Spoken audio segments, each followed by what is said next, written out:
எனக்கு ஆண்டவ புண்ணியத்தில் மதுரை மக்கள் மத்திய தொகுதி மக்கள் ஆசீர்வாதத்தோடு நான் வெற்றி பெற்ற 3 மாசத்துக்குள்ள மதுரை மத்திய தொகுதியில் இருக்கிற எல்லா சின்ன சந்திலிருந்து பெரிய தெரு வரைக்கும் தெருவிளக்குகள் பொருத்தப்படும்.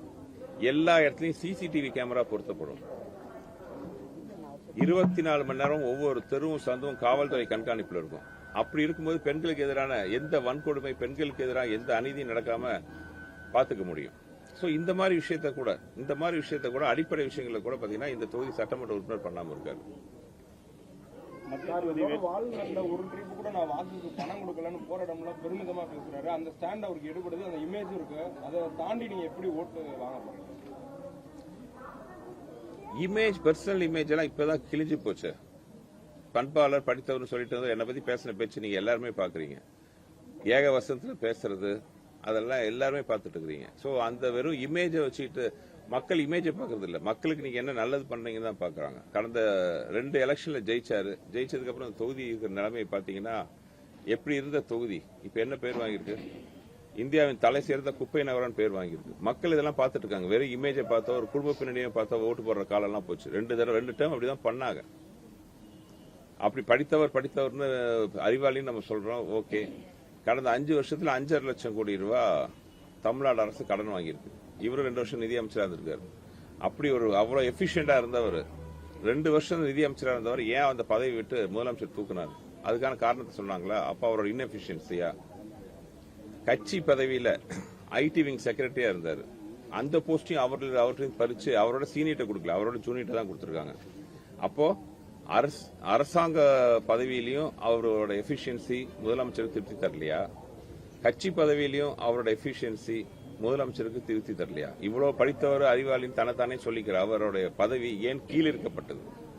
நல்லா படிக்காத ஸ்டூடெண்ட் தான் ஃபெயில் ஆக்குவாங்க. படிக்கிற ஸ்டூடெண்ட் எப்படி ஃபெயில் ஆக்குவாங்க? இதான் நான் கேட்கிற கேள்வி.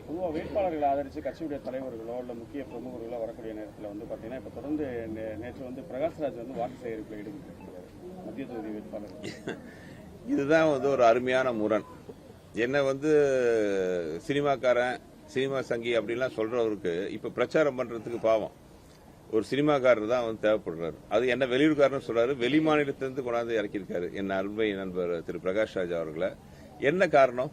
கட்சி தலைமையே இவரை கண்டுக்கல, இவரை கைவிட்டுருச்சுன்னு தான் நான் சொல்லுவேன். ஏன்னா அவங்களோட வருங்கால தலைவர் மதிப்பிற்குரிய துணை முதல்வர் திரு உதயநிதி ஸ்டாலின் அவர்கள் மதுரைக்கு இருக்கிற அத்தனை தொகுதியில பிரச்சாரம் பண்ணவர் மதுரை மத்திய தொகுதியில மட்டும் பிரச்சாரம் பண்ணல. சோ அவரோட செல்வாக்கு அவரோட கட்சியிலேயே எந்த அளவுக்கு இருக்குன்ட்டு உங்களுக்கு எல்லாருக்குமே புரியும். இப்படிப்பட்ட நிலைமையில இருக்கிற ஒரு 10 வருஷமா எதுவுமே பண்ணாதவர் ஒருவேளை இப்போ உட்காந்து எலெக்ஷன்ல நான் ஜெயிச்சு அதை பண்ணுவேன் இதை பண்ணுவேங்கிறாரு. சொந்த கட்சியிலே செல்வாக்கு இல்லாத இவர் நாளைக்கு என்ன மதுரை மத்திய தொகுதிக்கு நல்லது பண்ண முடியும்? ராஜராஜனோட அதிகமான கோயில்களுக்கு குடமுழுக்கு சேகர் பாபு செஞ்சிருக்காருன்னு கமலஹாசன் பேசியிருக்காரு. அதை எப்படி அவரே சொல்லிட்டார், அன்பே சிவம்.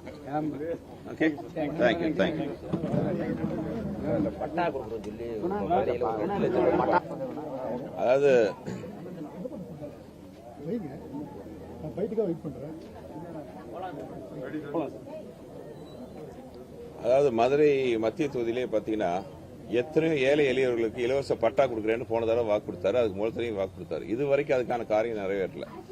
சில பட்டா கொடுத்த இடத்துக்கு கூட போய் கரண்ட் கனெக்ஷன் கேட்டா நீங்க போய் ரிஜிஸ்டர் பண்ணிட்டு வாங்குறாங்க. ரிஜிஸ்டர் பண்ணிட்டு பண்ற இடத்துக்கு போனா இல்ல இது எதுனா அதிகாரப்பூர்வமா இல்லைன்னு ப்ராப்பரான பட்டா கொடுக்கல. சோ மக்களுக்கு இந்த கோபம்லாம் இருக்கு. இதெல்லாம் விரைவில் அதிமுக ஆட்சி எடப்பாடியார் தலைமையில் அமைஞ்சோன்னு இதுக்கெல்லாம் ஒரு நல்ல தீர்வு கிடைக்கும் கண்டிப்பா நான் உறுதி கொள்கிறேன். நன்றி.